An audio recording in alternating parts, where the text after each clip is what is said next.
معبود کا دعوے دار اسرار کے سارے راز کھلے، خود نبوت کا دعویٰ کر بیٹھا۔ اللہ کی قسم یہ مرزا بالکل اسی کے نقش قدم پر، اس نے ختم نبوت کے اوپر ڈاکے کو ڈالا۔ یہ مرزا بھی اہل حدیث کے مراکز میں اپنے تدریس، اپنے علم کے مراحل کو طے کرنے والا، رفع دین کو کرنے والا، سینے پہ ہاتھ کو باندھنے والا، مگر آج اللہ کے فضل و کرم سے ڈنکے کی چوٹ اسوا فاؤنڈیشن مرکزی جمعیت اہل حدیث کے پلیٹ فارم سے اہل حدیث کے بیٹے مرزے سے برات کا اعلان کرنے کے لیے آئے۔ یہ کیسا اہل حدیث ہے کہ جس کے جی میں جب آتا ہے وہ اصحاب رسول کے اوپر بھونکنا شروع کر دے؟ تمہیں اصحاب رسول اتنا ہی سافٹ ٹارگٹ، اتنا ہی آسان ٹارگٹ نظر آتے ہیں کہ تمہاری زبان لڑکھڑاتی بھی نہیں، ڈگمگاتی بھی نہیں، تم کو شرم و حیا آتی بھی نہیں۔ یہ معاویہ کے بارے میں اس طرح کی بکواسیات کو کرنے والا کہ یہ خوش نصیبی ہے، یہ بد نصیبی ہے، یہ کبھی خوش نصیبی ہے کہ ہم اس دور میں پیدا نہیں ہوئے۔ اگر ہم اس دور میں پیدا ہوتے تو معاویہ کی گردن پر اپنی تلواروں کو رکھ دیتے، مگر آج ہم اس بات کو بیان کریں گے۔ معاویہ کے خلاف جو ہے وہ تحریر بھی لکھیں گی، تقاریر بھی لکھیں گی۔ یہ جہلم کے چوڑے اور جہلم کے لعین کو آج ہم اتنے بڑے اجتماع کی وساطت سے اس بات کا مطالبہ کرنے کے لیے آئے۔ کوئی بھی اصحاب رسول کی شان میں تنقید کو کرے، اس کو فوراً سے پہلے قانون کے کٹہرے میں لایا جائے۔ قانون کے کٹہرے میں آنا جانا چاہیے کہ نہیں آنا چاہیے؟ ذرا ہاتھوں کو بلند کر کے کہو اصحاب رسول کے دفاع کے لیے اگر آپ کو باہر آنے کا کہیں، آنے کے لیے تیار؟ وہ انہوں نے ایک دفعہ ٹویٹر کے اوپر بھی آج سے 2 سال پہلے ٹرینڈ چلایا تھا کہ انجینئر صاحب کہتے ہیں میں اس زمانے میں ہوتا تو حضرت طلحہ زبیر کے اوپر تلوار اٹھا لیتا، حضرت معاویہ کے اوپر تلوار اٹھا لیتا۔ یار میں نے یہ بات کی تھی، میں نے تو بات کچھ اور کی تھی، جو تمہارا بھی عقیدہ ہے اس عقیدے کے اوپر تو مجھے ٹاؤٹ نہ کرو۔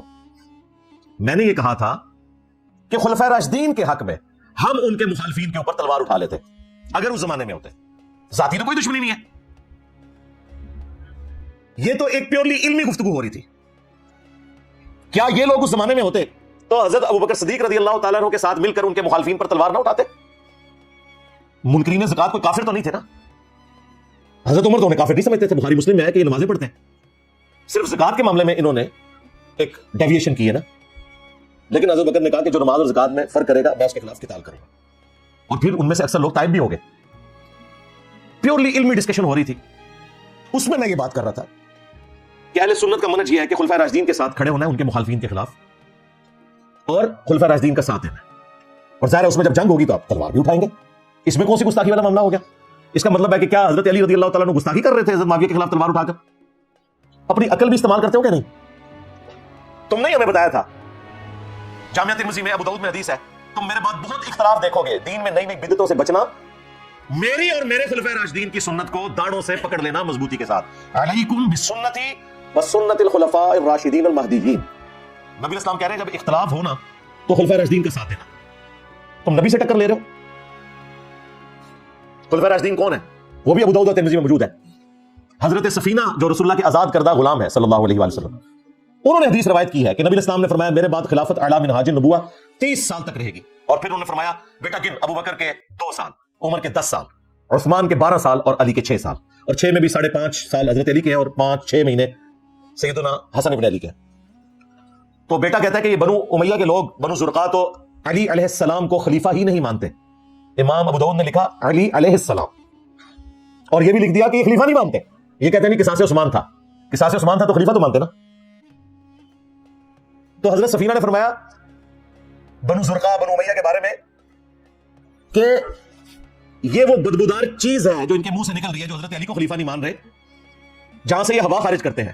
حق تو یہ ہے کہ ان کی اپنی حکومت شریر ترین بادشاہت ہے۔ کس کی؟ بنو امیہ کی حکومت۔ اور مسند احمد میں تو حدیث ہے خلافت اعلی منہاج النبوہ کے بعد کاٹ کھانے والی ملوکیت آ جائے گی، یعنی اپنے مخالفین کو وہ کاٹے گی۔ یہ کہتے ہیں یہ تو یزید اور اس کے بعد کے دور کی بات ہے۔ اب تو خیر یزید سے اس لیے دستبردار ہوئے ہیں کہ ان کو مامو بچاؤ مہم کے اوپر کام کرنا پڑ گیا، ورنہ یزید سے دستبردار نہیں ہوتے تھے۔ ہم بھی دستبردار ہو گئے ہیں یزید سے، ہم کہتے ہیں پیچھے ٹرو، یزید والا معاملہ چھوڑ دو، وہ چھوٹی چیز ہے۔ نبی اسلام نے کہا کاٹ کھانے والی ملوکیت، اور یہ حدیث مسند ابی داؤد الطیالسی میں موجود ہے، مصنف ابن ابی شیبہ میں موجود ہے۔ اس میں پھر وہ آگے سے تابعی پوچھتا ہے کہ اگر خلفائے راشدین یہ 4 ہیں، خلافت 30 سال ہے، تو حضرت معاویہ کیا ہے؟ تو انہوں نے کہا وہ مسلمانوں کے بادشاہوں میں سے پہلے بادشاہ ہیں۔ یہ مسند ابی داؤد طیالسی میں اسی سند پہ حدیث آگے یہ الفاظ ہے، اور مصنف ابن ابی شیبہ میں ہے کہ یہ سخت گیر بادشاہ ہیں، اور ان کا پہلا بادشاہ معاویہ ابن ابی سفیان ہے۔ یعنی یزید کو پہلا بادشاہ نہیں کہا انہوں نے، حضرت معاویہ کو کہا رضی اللہ تعالیٰ عنہ. ہم تو احترام سے ہی نام لیں گے، صحابیت اپنی جگہ. تو میں نے یہ بات کی تھی کہ ہم خلفائے راشدین کے ساتھ مل کر ان کے مخالفین کے اوپر تلوار اٹھاتے ہیں، ذاتی دشمنی نہیں. خلیفہ راشد کا حکم نہیں مانیں گے تو ہم تو گمراہ ہو جائیں گے. تو اس نے کہا جی یہ تو صحابہ کرام پہ، اور صحابہ کرام کی تو یار ترے بندے صحابہ کرام بناتا جائے، 3 بندوں کا مسئلہ ہے. حضرت طلحہ، زبیر، عائشہ رضی اللہ عنہم اجمعین وعلیہم السلام اجمعین نے تو توبہ کر لی اپنے اس عمل سے، حضرت علی نے انہیں معاف بھی کر دیا. مسئلہ تو 3 بندوں کا ہے، حضرت معاویہ کا، عمرو بن عاص کا، مغیرہ ابن شعبہ کا رضی اللہ عنہم اجمعین. ہم تو احترام سے نام لیں گے، لیکن ہماری کوئی ذاتی دشمنی نہیں ہے، بلکہ حضرت علی کی مخالفت کی وجہ سے. پہلے خلیفہ کے مخالفین کہتے ہیں جی وہ منکرین زکات، مسلمہ کذاب کے ماننے والے، مرتد، سیدھا مرتد لفظ بولتے ہیں، ٹھیک ہے جی.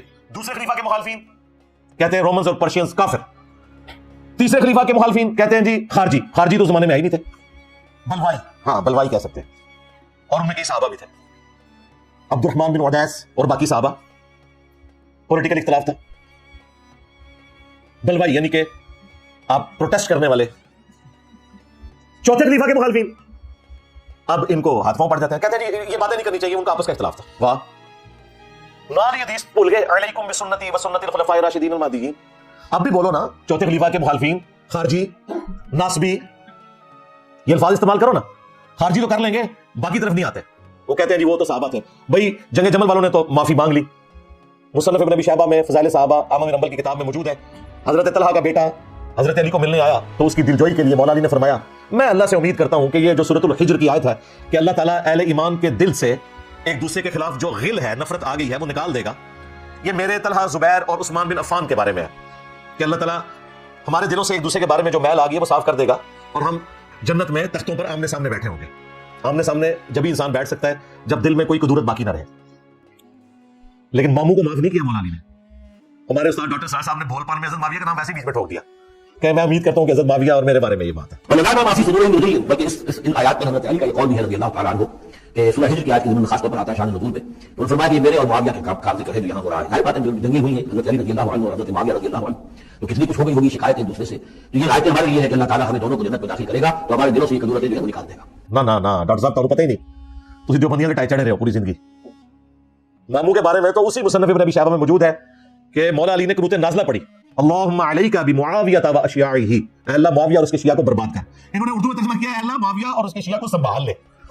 دیکھو ذرا ایسا لفظ کہ بچ دے فتوے سے، یعنی تو ان کو سنبھال لے.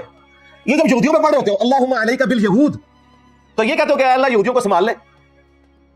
سیم الفاظ ہے اللہم علیک بمعاویہ. سنبھال سے مراد اگر کرنا بھی ہے تو یہ ہے کہ انہوں نے بیٹا مار، تباہ و برباد کر. یہ وہ والا سنبھالنا ہے. لو سنو، میں بھی استعمال کرتا ہوں نا، یہ لو میری دلیل سنبھالو. قنوت نازلہ پڑھی ہوئی ہے اور اسی مصنف ابن ابی شیبہ میں موجود ہے. مولا علی سے پوچھا گیا کہ جو آپ کے مخالفین ہیں یہ صفین میں آئے تھے، ان کے بارے میں آپ کیا کہتے ہیں؟ تو مولا علی نے کہا میں اللہ سے امید کرتا ہوں کہ اللہ تعالیٰ انہیں بھی معاف کر دے گا. اچھا اتنی روایت بیان کرتے ہیں بریلوی دیوبندی اہل حدیث، کہتے ہیں انجینئر صاحب ہمیں لے کے بیٹھے ہوئے مولا علی تو معاف کر دیا. نہ، آگے پڑھ، آگے لکھا ہے قیامت کے دن یہ معاملہ میرے اور معاویہ کے درمیان طے پائے گا اللہ تعالیٰ کے حضور.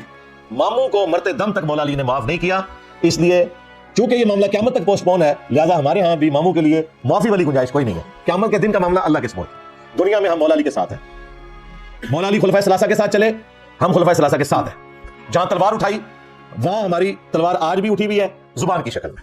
اس زمانے میں ہوتے تو تلوار اٹھاتے، اور یہ کوئی گستاخانہ بات نہیں تھی، یہ ان کا بھی عقیدہ ہے. امام ابو حنیفہ رحمۃ اللہ علیہ کے مناقب پہ ایک بہت بڑے حنفی اسکالر 800 سے 1100 سال پہلے انہوں نے کتاب لکھی ہے، 340 ہجری میں فوت ہوئے. امام ابو محمد حارثی المتوفى 340 ہجری، انہوں نے امام حنیفہ کے بارے میں نقل کیا، اور یہ بریلوی دیوبندی چھاپ رہے ہیں، عربی میں بھی اردو میں بھی. اپنے شاگردوں سے کہتے ہیں کہ جانتے ہو اہل شام ہم سے کیوں بغض رکھتے ہیں؟ تو شاگردوں نے کہا کہ نہیں پتا. تو انہوں نے فرمایا اس لیے کہ ہمارا یہ عقیدہ ہے کہ اگر ہم حضرت علی کے دور میں ہوتے تو حضرت علی کے ساتھ مل کر اہل شام اور حضرت معاویہ کے خلاف قتال کرتے ہیں، اسی لیے شامی ہم سے بغض رکھتے ہیں. اب امام حنیفہ کو کسی نے بات نہیں دی کہ حضرت آپ تو بعد میں آئے، آپ یہ بات کیوں کر رہے ہیں؟ اس لیے کہ حضرت ابو حنیفہ جو ہے وہ شیعان علی میں سے تھے، انہیں پتا تھا اہل بیت کا کیا مقام ہے، ان کے اوپر کوئی فتویٰ نہیں لگایا. ہمارے ایک اسٹوڈنٹ نے واٹس ایپ کے اوپر یہ چیز مفتی عبد الواحد قریشی سے پوچھی، وہ پھر واٹس ایپ لیک بھی ہو چکی ہے الحمدللہ. تو اسے اتنا غصہ آیا وہ گالیاں نکالنا شروع ہو گیا. ہمارے اسٹوڈنٹ نے کہا کہ کتابیں آپ چھاپ رہے ہو تو فتویٰ دو نا ان مولویوں کے اوپر جو اس کی حرام کی کمائیاں کھا رہے ہیں، اگر یہ غلط بات ہے تو انجینئر صاحب کے اوپر تو الزام لگاتے ہو. السلام ورحمۃ اللہ وبرکاتہ. मुफ्ती साहब असल बात ये है कि ये जो किताब है ना, ये मिर्ज़ा साहब ने प्रिंट नहीं किया, पहली तो ये बात है सर जी। दूसरी ये बात है कि इस किताब से जो प्रिंट कर रहे हैं, जो इसको सेल कर रहे हैं, जो इस किताब से पैसे कमा रहे हैं, वो भी मिर्ज़ा साहब के पास पैसे नहीं आ रहे, वो भी अहनाफ ले रहे हैं। ठीक है, आप इस अपनी वीडियो में कहें कि ये इस किताब छापने वाले, किताब को जो ये इसको शेयर करके पैसे ले रहे हैं, जिनके पास ये पैसे जा रहे हैं, सारे के सारे राजी है, इन्होंने इमाम अबू हनीफा पर झूठ बांधा है। तो ये आप वीडियो में बात करें, इस तरह आवाज़ से क्या होता है? यही जो बातें कर रहे हैं, इसकी मौलवी से हमारा क्या वास्ता? इसी मौलवी के बारे में आप बात करें मीडिया पे, तो हम आपको मानेंगे, बाकी आप बात रहे हैं, बाकी आप दिले रहे हैं। तो मुफ्ती साहब इस तरह बात ना किया करिए। ये तो आप कहानी करवा रहे हैं जवाब को कि ऊपर से इस बंदे को माना हुआ है और नीचे पब्लिक को कहानी करवा रहे हैं कि हमारे इस बंदे से वास्ते नहीं। किताब आप लोग छाप रहे हैं, तर्जुमे आप लोग कर रहे हैं इस किताब के, और इस किताब से प्रिंट करके इसको शेयर करके पैसे भी दे रहे हैं। तो ये तो दुगली पॉलिसी हुई ना कि बाहर से पैसे कमाओ, इस किताब को अपना किताब मानो, और अंदर से कह दो इस किताब से हमारा वास्ते नहीं है। तो ये कहानी करवाना बंद करें। मुफ्ती साहब ये जो जुमले आपने वॉइस करके इस्माइल को भेजे ना, यही जुमले आप हमें बताएं वीडियो में कि मेरा इस किताब लिखने वाले से कोई ताल्लुक नहीं, और जो इस किताब को जिसने लिखा वो राजी, उसके बाद जिसने ये किताब लिखा, जिसने इमाम अबू हनीफा की तरफ झूठ मंसूब किया, वो यानी बदगुमान शख्स, ये अल्फाज आप इस्तेमाल करें जो आप मिर्ज़ा साहब के बारे में अल्फाज इस्तेमाल करते हैं ना, वही अल्फाज आप इस मौलवी के बारे में इस्तेमाल करें वीडियो में, तो फिर हम देखते हैं कि आपका क्या असर करते हैं उलमाए देवबंद। ठीक है बेटा, इन्हें कहो ज्यादा बक करने की जरूरत नहीं है। बात करनी है तो इमाम हनीफा साबित करो। अनाफ में भी तुम्हारी तरह दो नंबर होंगे ना, किसी ने शादी किसी ने कमाया, किसी ने कमाया, क्या किया क्या नहीं किया, वो जानो और तुम जानो। हमसे बात करनी है हमारे इमाम का नाम लेना, तो हमारे इमाम की किताब दिखाओ, अल्लाह अल्लाह और खैर सलाम। अगर हमारे इमाम की डायरेक्ट किताब नहीं है, उसके शागिर्द की नहीं है, तो फिर अपने अब्बा को अपने जेब में रखो। तो आप यही बात है ना उगल दें अपनी वीडियो में, तो इंशाअल्लाह ताला आपको आपके उलमाए देवबंद बात का जवाब देंगे, किताब साबित है या नहीं। और सर जी ये तो छोटी बात है, इससे आप आगे जाए। मुल्ला निकाली के फतवात मौजूद है, बदरुद्दीन आईनी के फतवात मौजूद है, किस किस से आप जान छुड़ाएंगे मुफ्ती साहब? आप सबको कहेंगे कि चीज़ें बनी हुई हैं, या आपने गलत बातें की हैं, तो मेरे भाई ये कोई इल्मी बात नहीं है, ये अपने आवाम को कोई और कहानी करवानी है और दूसरों के सामने कोई और रवैया रखना है। तो अब आवाम लिख पढ़ चुकी है मुफ्ती साहब, इसका ये कहानी आपका नहीं चलेगी। आप ये नहीं जुमला बयान किया कि ये किताब साबित नहीं है, दो नंबर है, तो यही आप कैमरे में बात उगल दें, तो हम कहेंगे चलिए ठीक है मुफ्ती साहब आप ठीक है, हम इससे रुजू करते हैं। ठीक है मुफ्ती साहब, बक करते हैं चूहे को बिल्ली की तरह, भीगी बिल्ली बन के अंदर जाता है। देखो बाहर निकल, शर्म नहीं आती इन बेगैरत इंसानों को, बेहया को, उस मिर्जे को दिल में छुपा के बिठाया हुआ है, उसमें गैरत नाम की कोई चीज है तो वो आए ना उलमा के सामने। तो ये इनका तरीका वारदात है, सिर्फ मुझे वल्नरेबल करने की कोशिश करते हैं। लेकिन आपको पता है मैंने तो इल्मी दलाइल के अंदर मुकाबला करना है और बिल्कुल किसी को कोई क्लीन चिट नहीं देनी। जो ज्यादती करेगा वो जवाब लेगा और नकद लेगा, उधार नहीं है। हाँ, मैंने आखिरत के दिन के लिए भी रखी हुई चीजें, ये दुनिया में तय करूंगा आपके साथ इंशाअल्लाह ताला। क्योंकि आज तो हम डिसाइड कर सकते हैं ना कि उम्मत आज जो खिलाफत के ऊपर बात करते हैं, बताते क्यों नहीं है कि खिलाफत तोड़ी किस बंदे ने, खिलाफत की पीठ में छुरा किसने घोंपा है। तहरीक खिलाफत चला सकते हैं, वो इसलिए नहीं करेंगे कि अल्लाह माफी दे आपको अपने का खुरा निकल आएगा, इसलिए नहीं बात करते। और वो बड़े भाई इनके इब्तिसाम साहब कहते हैं जी इंजीनियर साहब को चाहिए कि वो ये कहें कि मैं उस जमाने में होता ना तो मैं सुलह करवा देता। तो भी सुलह करा देता ना हज़रत उस्मान और बलवाइया के दरमियान। लो सामो उधर क्यों नहीं बोलते हो कि सुलह करवा देता मैं हज़रत अबू बकर और मुनकरीन ज़कात के दरमियान। कितनी इनको बुरी लगेगी ये बात, लगती है ना बुरी।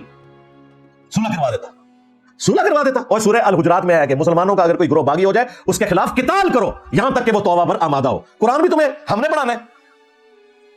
और सूरह निसा में आया या अय्युहल्लज़ीना आमनू अतीउल्लाह व अतीउर रसूल व उलिल अम्रि मिनकुम, इताअत करो अल्लाह की, उसके रसूल की और अपने हाकिम की। तो हाकिम वक्त की इताअत यही है कि उसके साथ मिलकर उसके मुखालिफिन के ऊपर आपने तलवार उठानी है। जब वो तलवार उठाने का कहेगा सुलह करवा देता। कुरान भी नहीं पढ़ा, हदीस भी नहीं पढ़ी, गल्ला सुनो ना दिया। वो जी बुखारी मुस्लिम में हदीस है कि जब दो मुसलमान आपस में लड़े तो कातिल और मकतूल दोनों जहन्नमी है। अच्छा इसका क्या मतलब है? तुम ये कहना चाह रहे हो कि हजरत अली और उनके मुखालिफी दोनों जहन्नम गए? नाउज़ बिल्लाह। भौंको ना, जो भौंकना है निकालो ना इसमें से। इस हदीस को लेकर वो कहते हैं हजरत अबू बकर रज़ियल्लाहु ताला अन्हु भी जंग से पीछे हट गए थे इसी वजह से। भाई उनकी इज्तिहादी गलती है, हजरत उसामा बिन ज़ैद की इज्तिहादी गलती है, उन्हें हजरत अली का साथ देना चाहिए था। लेकिन इसका ये कतन मकसद नहीं है कि ये हदीस फिट की जाए हजरत अली और उनके मुखालिफिन के ऊपर। ये वो लड़ाई है जो जाती बुनियाद पे हो कि कोई मुसलमान दूसरे मुसलमान को लिसानियत की बुनियाद के ऊपर, जदाद के झगड़े के ऊपर, किसी फिरका वाराना इख्तिलाफ के ऊपर कत्ल कर दे, वो जहन्नमी है। लेकिन जब खलीफा वक्त बागियों को कुचलता है तो खलीफा वक्त कहां से जहन्नमी हो गया भाई? बात ही कुछ और थी और ये पकड़ के हदीस को उठा के कहां से कहां लगा देते हैं। खलीफा वक्त के लिए वो फिर आयत है सूरह हुजरात वाली के मुसलमानों का अगर बागी हो जाए तो उसके खिलाफ किताल कर दे। और देख लें जो लोग उस वक्त न्यूट्रल हो गए थे ना, अब्दुल्लाह इब्न उमर, उनको भी आखिरी वक्त में पता चल गया कि उनके साथ क्या हुआ है। उसी बनु उमैया के हाथों वो लोग कत्ल हुए हैं। अब्दुल्लाह इब्न उमर को नेजा जाज इब्न यूसुफ ने हज के दिनों में पांव में जहर आलूद मरवा दिया था, उसी से वो शहीद हुए। पूरी जिंदगी बनु उमैया का साथ देते रहे, आखिर में उन्होंने उनको शहीद कर दिया। इसीलिए अल मुस्तदरक लिल हाकिम में और मजमू ज़वाइद के अंदर मौजूद है, और इमाम इब्न अब्दुल बर ने अल इस्तियाब में नकल किया है सही सनद के साथ कि अब्दुल्ला इब्न उमर आखिरी वक्त में कहते थे कि मुझे पूरी जिंदगी किसी बात पे गम नहीं है कि मैंने कभी कोई नमाज रोजा छोड़ा हो। अलबत्ता एक चीज मुझसे भी सैंडल हुई कि मैंने हजरत अली के साथ मिलकर फिया बागिया, यानी जो हजरत अली के मुखालिफिन थे, बागी ग्रोह सिफीन वाले, उनके खिलाफ किताल नहीं किया। ये मुझे गम रहेगा। जो बात अब्दुल्ला इब्न उमर को मौत के वक्त समझ आई, हजरत अली और उनके साथियों को उनकी जिंदगी में समझ थी।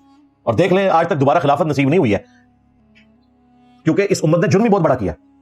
तरीके खिलाफत चलाने वालों जरा खिलाफत की पीठ में छुरा घोंपने वाले शख्स को भी बेनकाब करो जिस तरह हमने किया है। अल्हम्दुलिल्लाह। तो अल्लाह का शुक्र है मैं कुरान और सुन्नत की रोशनी में चीजें खोलकर बयान करता हूं और कोशिश करता हूं कि एहतराम वाला मामला अपनी जगह रहे, वो अपनी जगह है, लेकिन यह नहीं हो सकता कि हम खुलफा राशिदीन के मुखालफीन की सपोर्ट करना शुरू कर दें खलीफा राशिद के मुकाबले के ऊपर। झूठ। हमारा अकीदा वो है जो ये कहते हैं सलफ का फार्म, सलफ भी इनके लिए इमाम आजरी रह गया है, अमर बिन हंबल रह गया, वो सलफ तो अहले बैत और साहब है। सुन कुबरा अल बैहकी में मौजूद है, अम्मार इब्न यासिर कहते हैं, जिनके बारे में बुखारी में हदीस है कि इनकी जुबान को अल्लाह ने शैतान से महफूज किया हुआ है, रसूलुल्लाह की गारंटी है उनके लिए। अम्मार इब्न यासिर कहते हैं कि अहले सिफीन हजरत मुआविया की जमात को यह ना कहो ये काफिर हुए हैं, ये कहो ये जालिम और फासिक है। क्या अल्फाज है? जालिम और फासिक। कहते हैं सलफ का फार्म। लो सामो, आज मैं जमल और नहरवान को डिस्कस नहीं कर रहा, वरना वहां पे भी हजरत अम्मार इब्न यासिर के जो खुतबात हैं बुखारी के अंदर वो मौजूद है। अल्हम्दुलिल्लाह हम अम्मार इब्न यासिर वाले शिया हैं, अल्हम्दुलिल्लाह। ये सारी चीजें मैंने अपने करबला वाले रिसर्च पेपर में जमा किया, एंड में तारुफ करवा दूंगा। फिर इमाम हनीफा रहमतुल्लाह अलैह का कौल भी याद कर ले, जो अबू मोहम्मद हारसी अल मुतवफ़ा 340 हिजरी ने नकल किया कि जानते हो अहले शाम हमसे क्यों बुग़्ज़ रखते हैं? इसलिए कि हमारा यह अकीदा है कि अगर हम हजरत अली के दौर में होते तो अहले शाम जंग सिफीन में हजरत मुआविया उनकी जमात के ऊपर तलवार उठा लेते हैं हजरत अली की सपोर्ट में, इसलिए अहले शाम हमसे बुग़्ज़ रखते हैं। इसी कॉन्टेक्स्ट में दो इमामों के अकवाल मैं पेश करूंगा, अगरचे वो बरेलवी और देवबंदियों के इमाम है हनफी, लेकिन अहले हदीस भी उनको रहमतुल्लाह अलैह कहते हैं, उनका एहतराम करते हैं। अहले हदीसों के बुजुर्ग उनके अकवाल अपनी किताबों में नकल करते हैं, इसलिए ये उनके ऊपर भी हुज्जत है और मैंने अपने रिसर्च पेपर में ये अकवाल डाले में। सबसे पहले इमाम बदरुद्दीन आइनी अल मुतवफ़ा 855 हिजरी, जिन्होंने फतहुल बारी जो इब्न हजर अस्कलानी की शरह है उसके मुकाबले पर फिक़ह हनफी को सपोर्ट करने के लिए उम्दतुल कारी लिखी, बड़ी अच्छी शरह, बहुत अच्छी चीज है उसके अंदर। उसमें जब ये हदीस आई ना कि कातिल और मकतूल दोनों जहन्नमी हैं, क्योंकि मकतूल ने भी अपने भाई के कत्ल का इरादा किया अगर वो दोनों मुसलमान हैं, इसकी शरह में उन्होंने फिर डिस्कस किया कि ये हदीस हजरत अली और उनके मुखालफीन के ऊपर फिट नहीं होती है। वो एक हुकूमत वक्त ने उस जमाने की टीटीपी को या बनु उमैया को, उस जमाने की टीटीपी थी, कुचलने के लिए ये सब कुछ किया था। उसके कॉन्टेक्स्ट में अल्लामा बदरुद्दीन आइनी के अल्फाज वर्ड बाई वर्ड वो कहते हैं कि इमाम करमानी ने कहा कि सैयदना अली और हजरत मुआविया दोनों ही मुज्तहिद थे। ज्यादा से ज्यादा यह है कि हजरत मुआविया को इज्तिहाद में खता लाहक हुई, उनके लिए 1 अजर है, जबकि सैयदना अली के लिए 2। वो कहते हैं ये किरमानी कहता था, लेकिन मैं कहता हूं, ये मैं इंजीनियर साहब नहीं ने, ये बदरुद्दीन आइनी, मैं कहता हूं कि हजरत मुआविया की खता को इज्तिहादी खता कैसे कह दिया जाए और उनके इज्तिहाद पर क्या दलील है। हालांकि उनको यह हदीस अम्मार पहुंच चुकी थी बुखारी और मुस्लिम की कि अफसोस इब्ने सुमैया तुझे एक बागी जमात कत्ल करेगी, और इब्ने सुमैया अम्मार इब्ने यासिर है और उनको हजरत मुआविया के गिरोह ने जंग सिफीन में कत्ल किया। क्या हजरत मुआविया रज़ी अल्लाह तआला अन्हु इस बात पर राजी नहीं कि उन्हें बराबर छोड़ दिया जाए, चाहे जाए कि उन्हें एक अजर भी मिले? लो सामो, और ये बिल्कुल ठीक बात लिखी। ये अजर वाली जो हदीस है ये हाकिम वक्त के लिए, इमाम बुखारी ने इस हदीस पे बाब बांधा है, ये हदीस बुखारी मुस्लिम दोनों में है कि अगर हाकिम इज्तिहाद करे और उसका इज्तिहाद दुरुस्त हो तो उसके लिए 2 अजर और गलत हो तो 1 अजर। मुखालिफिन का तो कोई जिक्र ही नहीं है, यानी हजरत अली अगर खुदा न खास्ता जंग जमल सिफीन नहरवान गलत लड़ते तो भी 1 अजर पा लेते, और उन्होंने अल्हम्दुलिल्लाह ठीक लड़ी, इसलिए उनके लिए 2 अजर। और ये अब अगला मुल्ला अली कारी का हवाला, चुम्मी अला वाला, इधर ना ही में रखता चुम्मी अला, ये हनफियों के लिए भी मौत है, इससे भाग नहीं सकते। मुल्ला अली कारी टॉप के 5 हनफी उलमा में से इमाम हनीफा के बाद, और अहले हदीस भी इनको मानते हैं, चूंकि उनका अकीदा तौहीद के हवाले से बहुत जबरदस्त था। 1014 हिजरी में फौत हुए हैं, मिशकात की शरह लिखी है, और इनकी बदबख्ती के मिशकात में भी हदीस अम्मार आती है कि अम्मार को बागी जमात कत्ल करेगी, उसकी शरह उनको लिखनी पड़ गई। खुद बरेलवी देवबंदी से प्रिंट कर रहे हैं, अरबी में भी उर्दू में भी आ चुकी है, हम सारी लगा देंगे। मुल्ला अली कारी हनफी लिखते हैं हदीस अम्मार के कॉन्टेक्स्ट में 10 बातें लिखी हैं चुम्मी वाला, ये चुम्मी जो है वो मुल्ला अली कारी के लिए, या जो उनकी बात मान ले। वो कहते हैं मैं कहता हूं कि जब हजरत मुआविया रज़ी अल्लाह तआला अन्हु पर वाजिब था कि वो अपनी बगावत से रुजू करते, पहली बात क्या कही? अपनी बगावत से रुजू करते। नंबर 2, खलीफा बरहक सैयदना अली की इताअत की तरफ आ जाते। नंबर 3, हजरत अली की मुखालफत छोड़ देते। नंबर 4, खिलाफत मनफिया की तलब तर्क कर देते। उन्होंने कहा कि ये खिलाफत की वजह से कर रहे थे, वो चाहते थे मैं खलीफा बन जाऊं, मुल्ला अली कारी। नंबर 5, जो उन्होंने नहीं किया, यानी उनको चाहिए था कि ये सारे काम ना करते। नंबर 6, तो इससे ये जाहिर होता है कि हजरत मुआविया अपने बातिन में बागी थे। नंबर 7, और जाहिर में सिर्फ लोगों को दिखाने के लिए खून उस्मान को ढाल बनाए हुए थे। उनका ये हजरत उस्मान के खून का बदला ये एक पॉलिटिकल चाल थी उनकी, अंदर से उनका मसला कुछ और था कि वो खुद खलीफा बनना चाहते थे। ये मुल्ला अली कारी लिख रहे हैं, अलवी और राफ़ज़ी नहीं जो है, आगे तो गल के टूदी भी है। नंबर 8, चुनाचे ये हदीस अम्मार जो बुखारी मुस्लिम में आई कि अम्मार को बागी जमात कत्ल करेगी, ये हजरत मुआविया की छुपी हुई चीज को जाहिर करने वाली है, यानी अगर किसी को पहले कोई भुलेखा लग गया सी ना कि पता नहीं कौन हक पे, तो पता चल गया। नंबर 9, ये हदीस हजरत मुआविया की बगावत को रोकने वाली है, ताहम किताब तकदीर में इसी तरह लिखा था, वो कहते हैं ये तकदीर गालिब आई है तो हो गया। नंबर 10, حضرت معاویہ رضی اللہ تعالیٰ عنہ کے اس عمل اور رویے کی وجہ سے قرآن اور حدیث دونوں مہجور اور متروک ہو گئے. انہوں نے کہا کہ انہوں نے قرآن کو بھی ترک کیا, حدیث کو بھی ترک کیا, قرآن و سنت کو پیٹ کے پیچھے ڈال دیا. یہ مہجور کا لفظ ہے. وقال رسول یا ربی ان قوم اتخذوا هذا القرآن مہجورا, یہ وہی الفاظ ہے. یہ 10 باتیں لکھ کے نا موٹی موٹی اینڈ پر لکھا, لیکن ہمیں چاہیے اپنی زبان بند رکھیں. اس کا مطلب ہے کہ جو انجینئر صاحب کہتے ہیں یہ وہی بات ہے, یہ ساری باتیں کرنا, زبان بند کرنا ہے. اس کے بعد رضی اللہ تعالیٰ کہہ دیتے ہیں اللہ انہیں معاف کرے. یہ کہتے ہیں کہ یہ باتیں نہ کرو, اور ملا علی قاری کہہ رہے ہیں کہ اس کے بعد زبان بند رکھو. مراد یہ کہ وہ یہ کہتے ہیں کہ اس بنیاد پہ آپ نے حضرت معاویہ پہ لعنت نہیں کرنی. رافضی وہ ہیں جو ان کی صحابیت کا انکار کر دیتے ہیں اور ان پہ لعنت کرتے ہیں, اور ناصبی وہ ہیں جو ان کا جھوٹا دفاع کرتے ہیں. ہم اہل سنت کا منہج یہ ہے کہ ہم یہ 10 باتیں جو چمی والے حوالے میں ملا علی قاری نے فرمائی ہیں, ہم انہی باتوں کو حق سمجھتے ہیں, اور یہی قرآن و سنت کا مزاج ہے الحمدللہ. اور اس کے بعد ہم اپنی زبان کو بند رکھتے ہیں.